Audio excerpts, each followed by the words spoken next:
안녕하십니까. 자, 이번 강의는 이제 파트 4 해가지고 민사특별법이죠. 민사특별법은 총 5개의 법으로 되어 있습니다.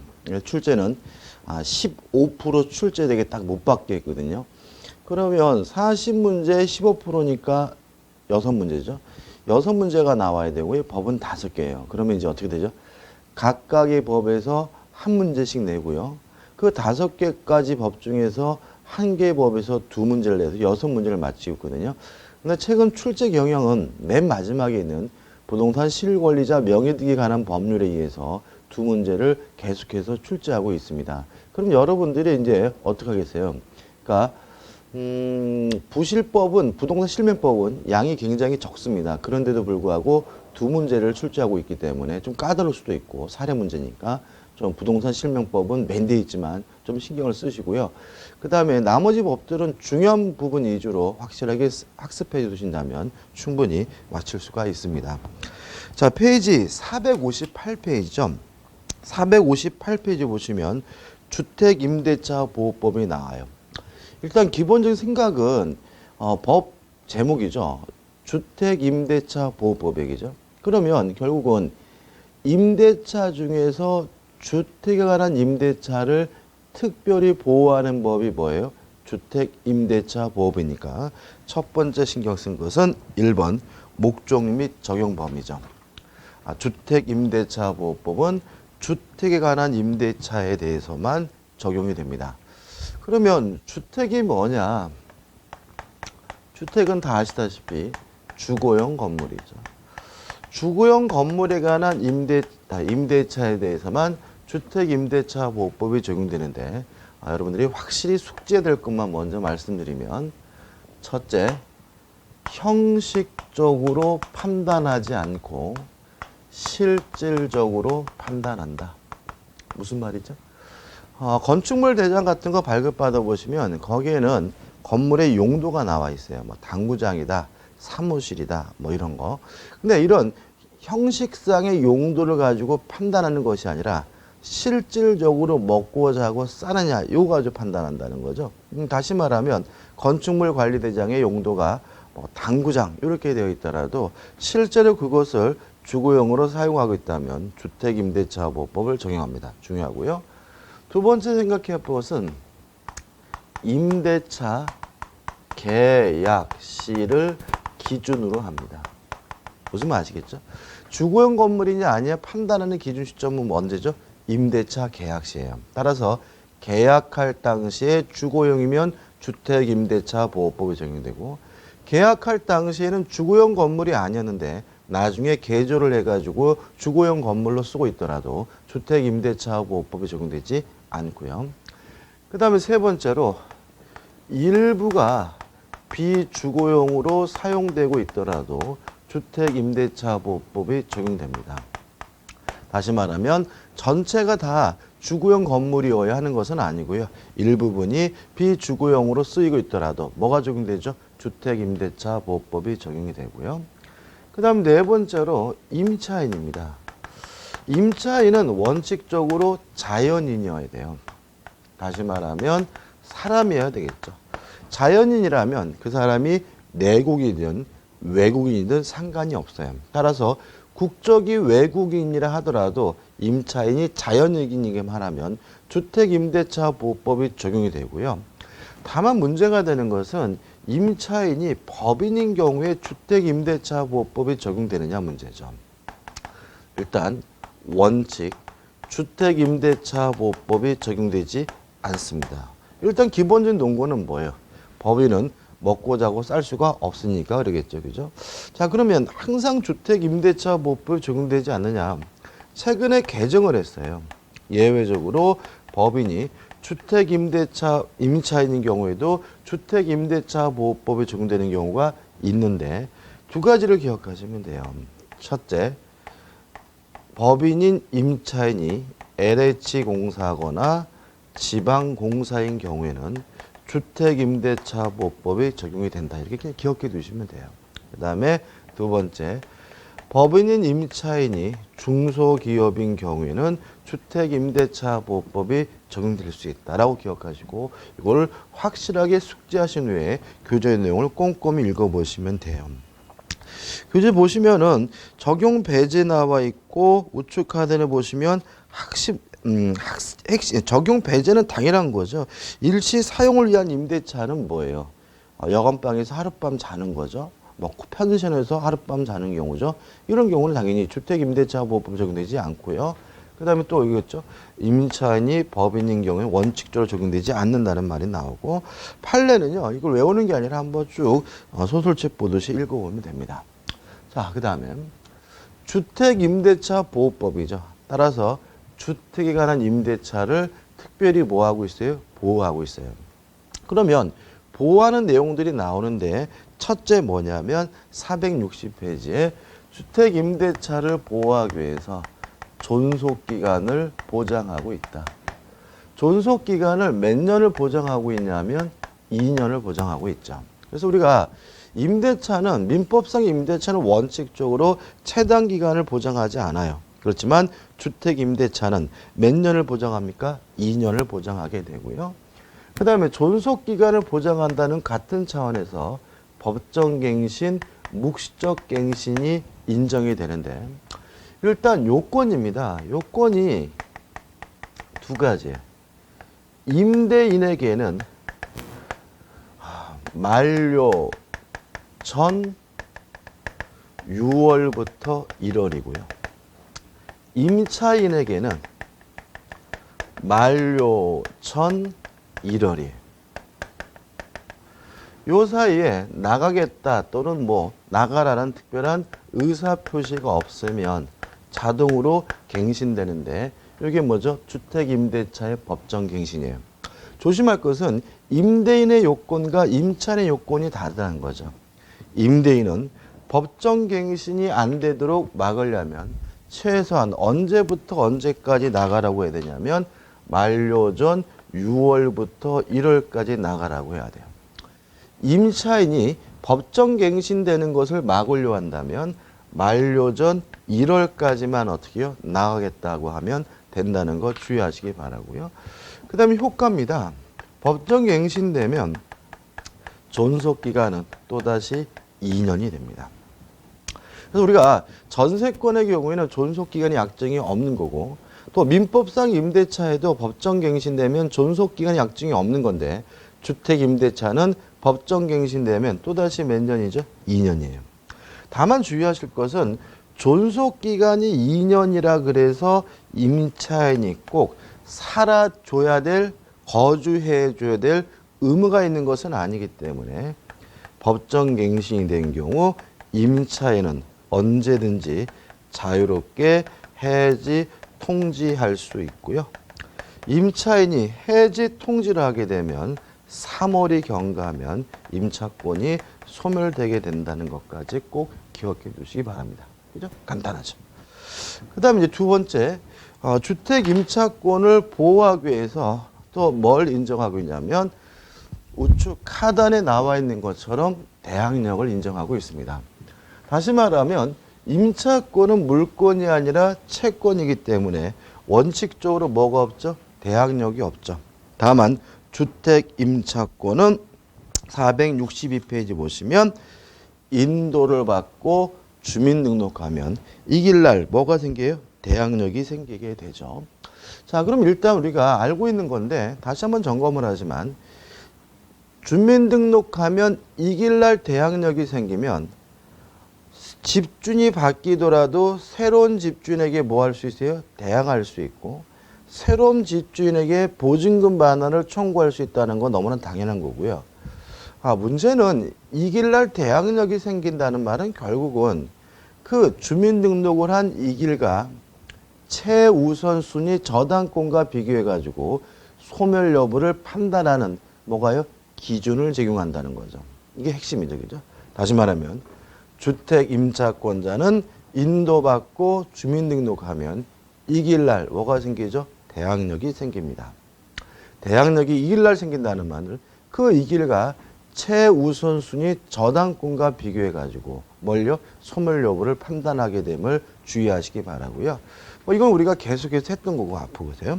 그럼 여기서 추가할 것은 뭐냐면 주택 임차인이 대항력이 생기려면 주민등록을 해야죠. 주민등록이 뭐냐? 이 문제에 대해서 우리 주택임대차법은 전입신고다. 정확히 말하면 전입신고가 수리가 되면 그것만으로 주민등록이 된 거다. 이게 우리 법의 입장이에요. 다시 말하면 전입신고가 됐고요. 담당 공무원이 그것을 받았어요. 수리하면 아직 주민등록부에 기재가 안 됐더라도 이길날 뭐가 생기죠? 대항력이 생기는 거죠. 따라서 주민등록은 전입신고고 전입신고를 수리하면 뭐가 된 거죠? 대항력이 생긴 거죠. 그 다음에 주민등록이 이루어졌다는 이유로 대항력이 생기려면 정확해야 돼요. 뭐가 정확해야 되냐면 지번이나 동호수 등이 정확해야 되는데 첫째, 전입신고만 정확하면 된다. 다시 말하면 전입신고만 정확히 됐다면 주민등록부에 잘못 기재됐더라도 대항력이 있는 거고요. 전입신고만 정확하게 됐다면 전출신고가 잘못됐더라도 뭐가 있는 거예요? 대항력이 있는 거예요. 뭐만 정확하면 돼요? 전입신고만 정확하면 돼요. 그 다음에 두 번째, 요 정확하다는 의미가 다세대주택과 다가구주택에서 의미가 다릅니다. 다세대주택의 경우에는 지번뿐만 아니라 동호수까지 정확해야 정확한 거예요. 이에 반해서 다가구 주택은 지번만 정확하면 되고요. 동호수가 기재가 안 되거나 동호수가 잘못됐더라도 뭐가요? 대항력이 발생하게 된다는 거 꼭 기억해 두시기 바랍니다. 그 다음에 세 번째로 쉽게 말씀드리면 문패에 붙어 있는 지번 동호수하고 등기부에 나와 있는 지번 동호수가 불일치되는 경우에는 등기부에 나와 있는 지번 동호수가 정확한 겁니다. 최근 들어서 문제가 되는 것은 연립주택이죠. 연립주택은 기본적으로 다세대 주택이기 때문에 지번뿐만 아니라 뭐까지요? 동호수까지 정확해야 되는데 맨 밑에 층을 반지하라 그러죠. 이 반지하 같은 경우는 등기부에는 명백히 지층이라고 되어 있는데 요새 최근에 자꾸 문 앞에는 101호라고 적어 놓는 경우가 굉장히 많습니다. 그러면 문 앞에 붙어 있는 101호로 전입신고라면 뭐가요?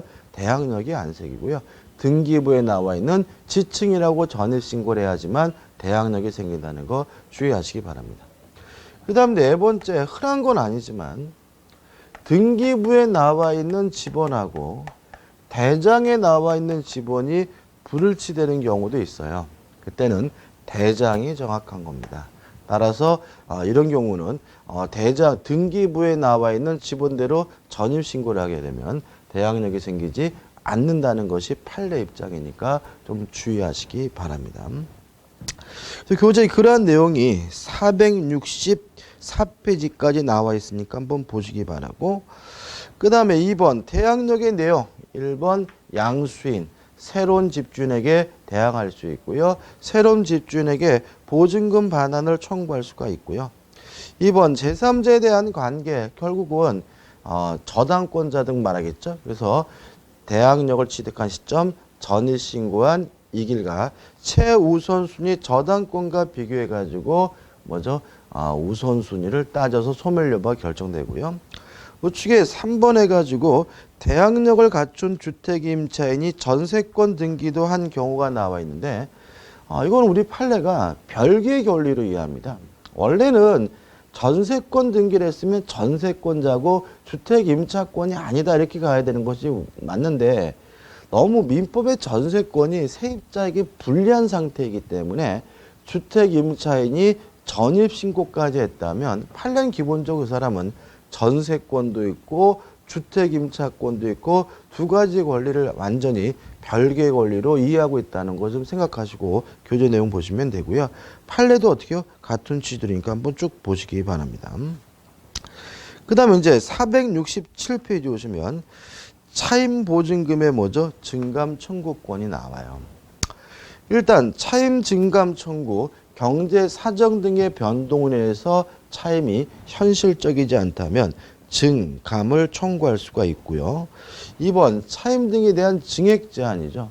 차임이나 보증금을 증액을 청구할 때에는 20분의 1을 초과하지 못하고 1년에 한 번씩밖에 못해요.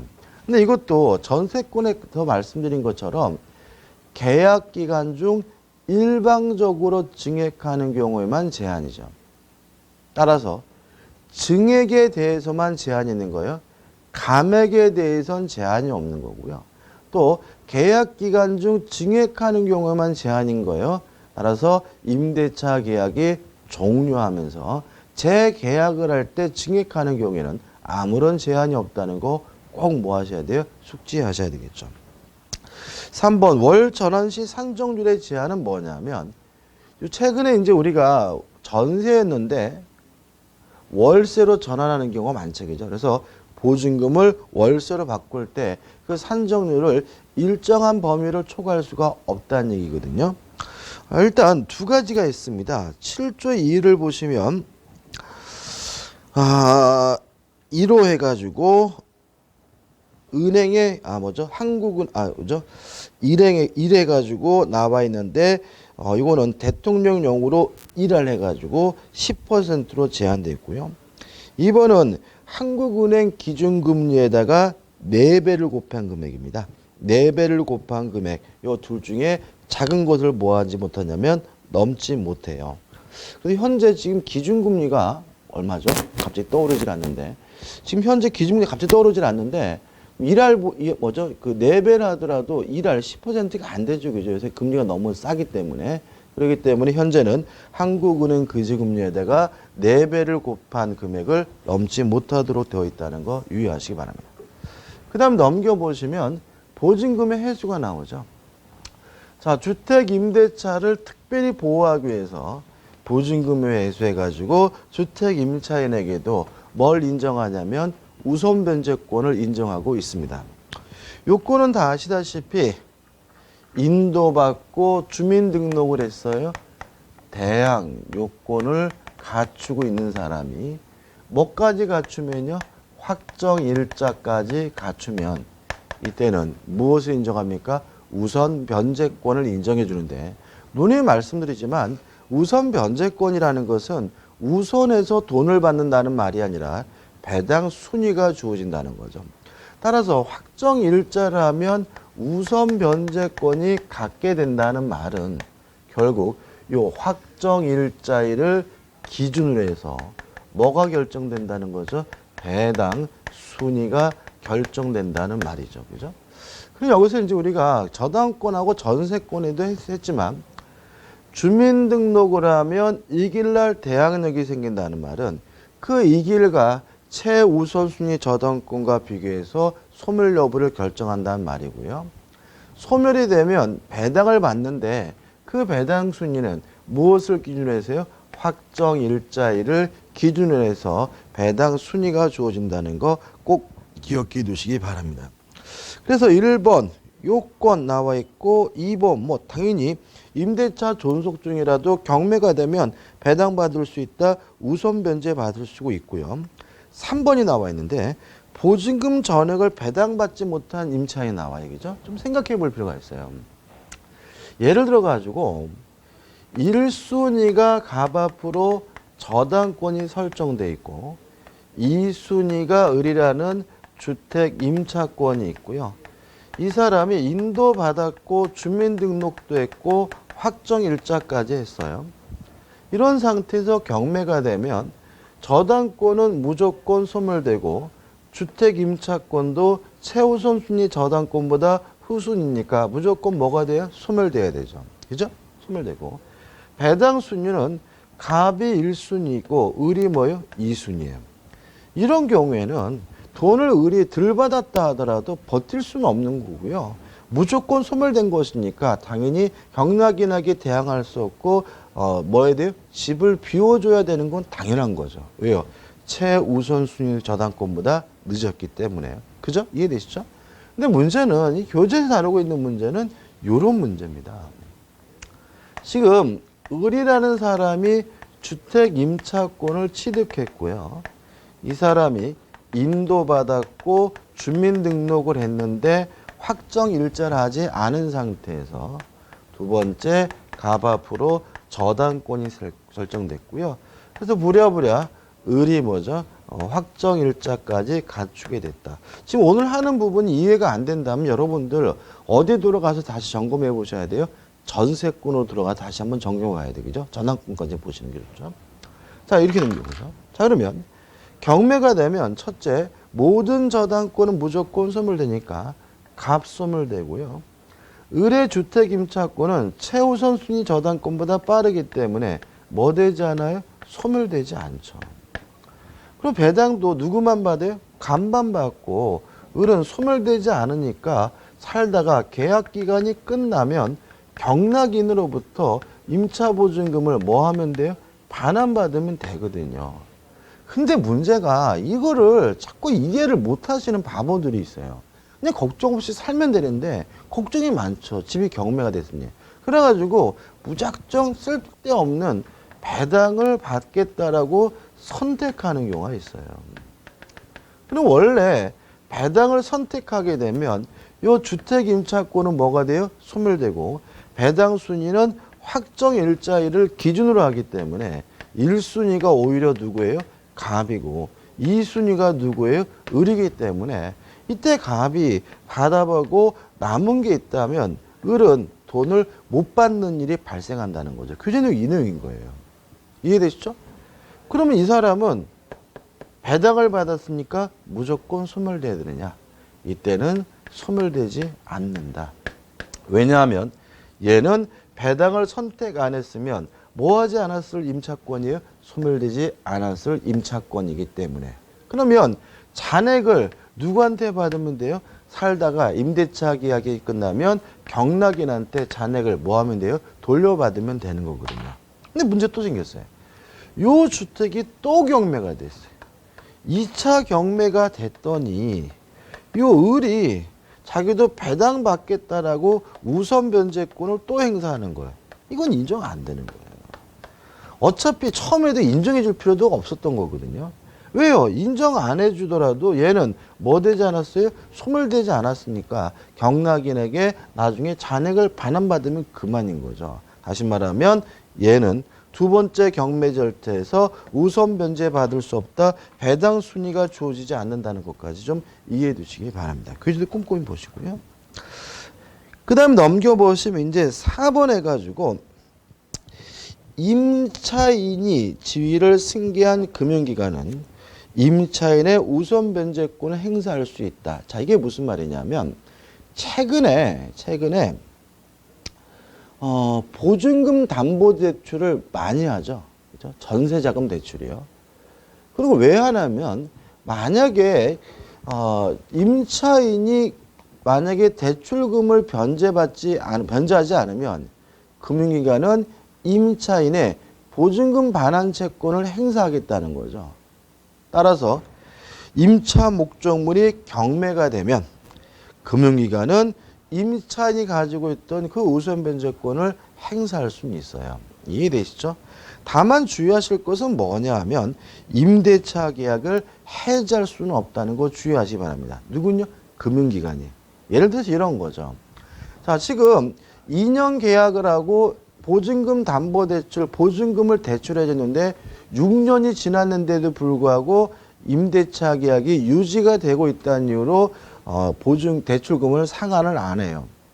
이랬을 때 만약에 금융기관이 임차인이 가지고 있던 해지권을 대의 행사할 수 있다면 왜 하겠습니까? 대출금을 회수하기 위해서겠죠. 그러면 임차인의 주거의 안정이 뭐가 돼요? 희생이 되는 거죠.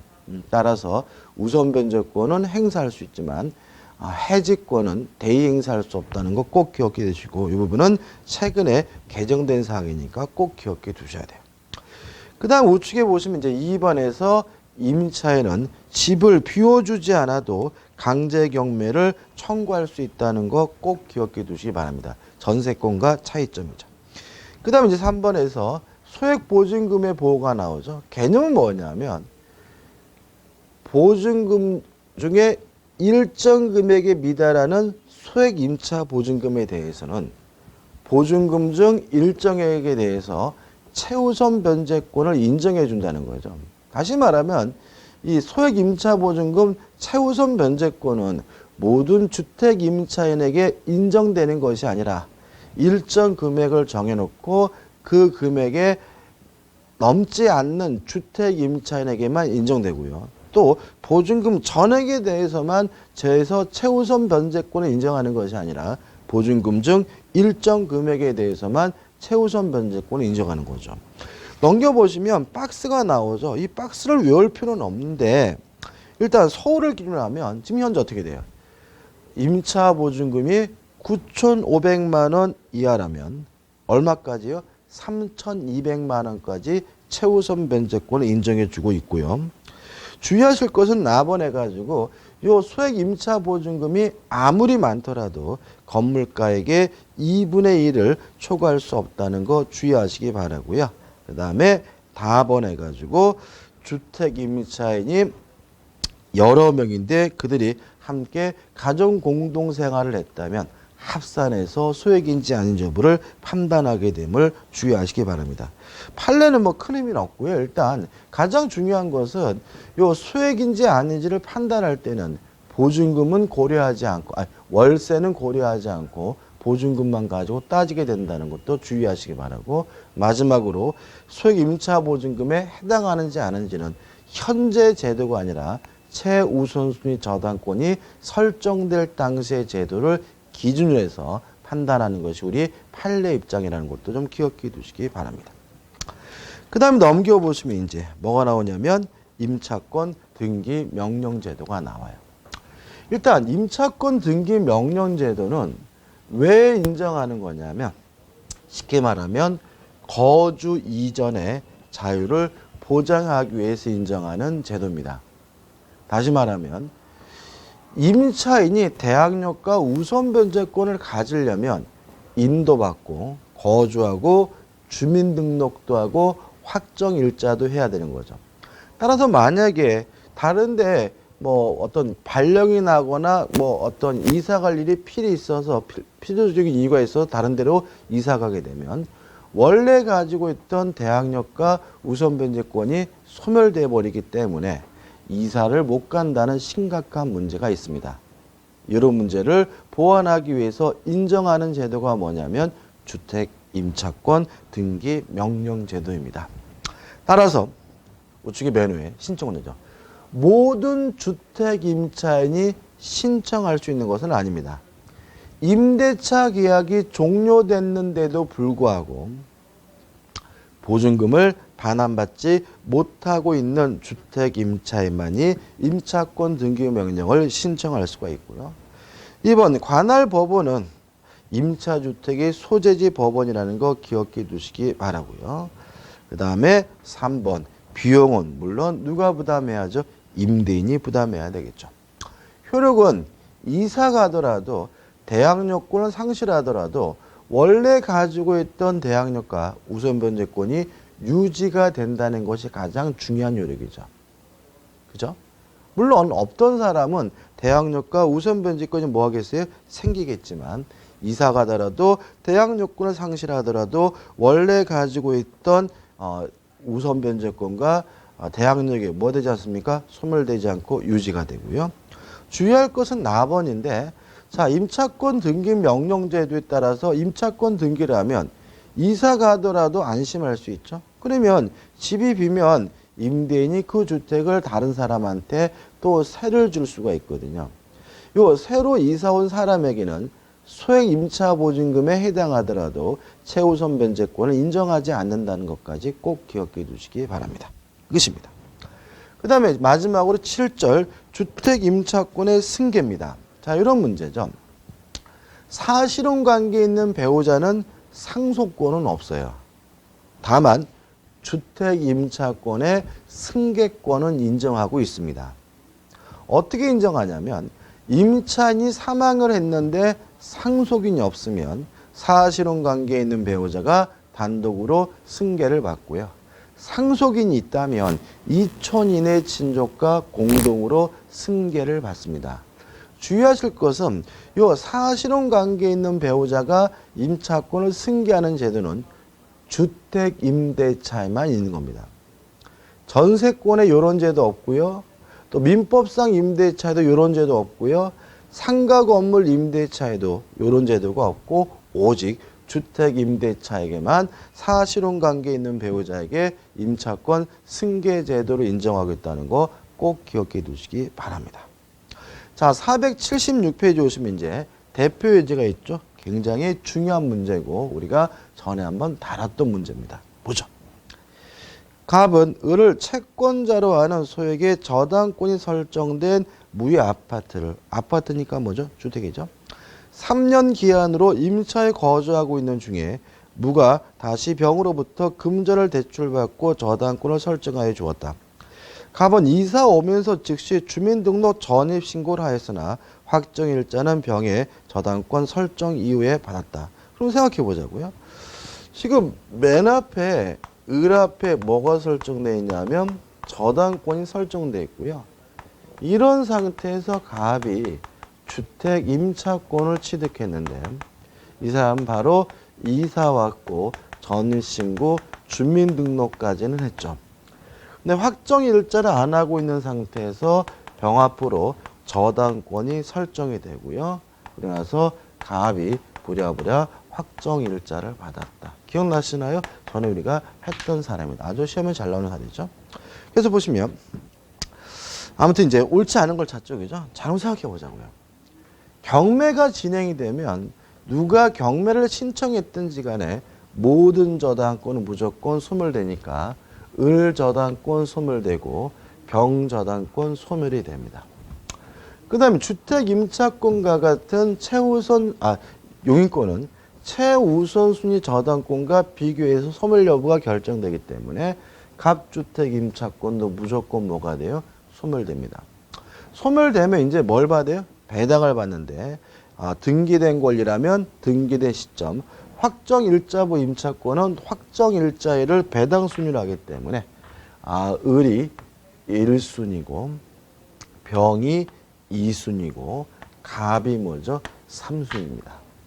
여기서 조심할 것은 소액 임차보증금은 고려하면 안 된다는 거죠. 왜냐하면 보증금 중 일정액에 대해서 최우선 변제권을 인정해주는 소액 임차보증금 제도는 예외적인 거예요. 그래서 문제에서 얘는 소액 임차보증금이다. 보증금 중에 일정액에 대해서 최우선 변제권이 있다. 이런 말이 없다면 그런 것은 뭐 하시면 안 돼요? 고려해서 문제를 풀면 안 된다는 거 주의하시기 바랍니다. 이게 결론이거든요. 보자고요. 1번 을의 저당권 실행으로 경락된 경우 경락대금에서 갑은 을과 병이 배당받은 나머지가 있으면 배당받을 수 있다. 맞죠? 배당 순위가 을, 병, 갑이니까. 2번 을과 병 중 누군가가 경매를 신청하여 경락된 경우 갑의 임차권은 자녀 존속기간이 있더라도 원칙적으로 소멸한다. 맞죠? 왜요? 최우선순위 저당권보다 늦으니까요. 3번 병의 저당권 실행에 의한 경우에 경락대금에서 갑이 보증금에 관하여 배당받지 못한 때에는 경락인에 대하여 임차권으로 대항할 수 있다. X죠. 최우선순위 저당권보다 늦기 때문에 무조건 뭐가 돼요? 소멸돼야 되고 잔액이 있더라도 보호받지 못합니다. 답은 3번이죠. 4번 병의 저당권 실행에 의한 경우 경락대금에서 갑은 보증금에 관하여 병다음 후순위로 된다. 맞죠? 을, 병, 갑이니까요. 5번 갑은 무가 반대하더라도 무의 을에 대한 채무를 변제하여 법률관계에서 유리한 지위를 차지할 수 있다. 맞거든요. 자, 생각해 보자고요. 이 사람은 저당권이 설정된 이후에 권리를 취득한 사람이니까 제3취득자죠. 따라서 채무자가 반대하더라도 을에게 돈을 뭐 할 수 있어요? 변제할 수 있어요. 변제해서 만약에 을의 저당권을 소멸시켜 버린다면 이제는 이 주택의 최우선순위 저당권은 뭐로 바뀌었어요? 병으로 바뀌고요. 병보다 이 사람은 먼저 대항 욕구를 갖췄기 때문에 경매가 되더라도 갑의 주택 임차권은 뭐 되지 않아요? 소멸되지 않죠. 그럼 이 사람은 배당은 굳이 받을 필요가 없는 거고요. 배당 안 받고 계약 기간이 끝나면 경락인으로부터 보증금 전액을 다 뭐 받게 돼요? 변제받게 되니까 5번도 뭐죠? 맞는 질문이죠. 요 사안에는 반드시 제가 전에도 말씀드리면서 이해하셔야 된다는 말을 강조했던 기억이 나네겠죠. 자, 여기까지 제가 이제 뭐죠? 주택임대차보호법이고요. 다음 강의는 상가 건물 임대차보호법 들어가도록 하겠습니다. 감사합니다.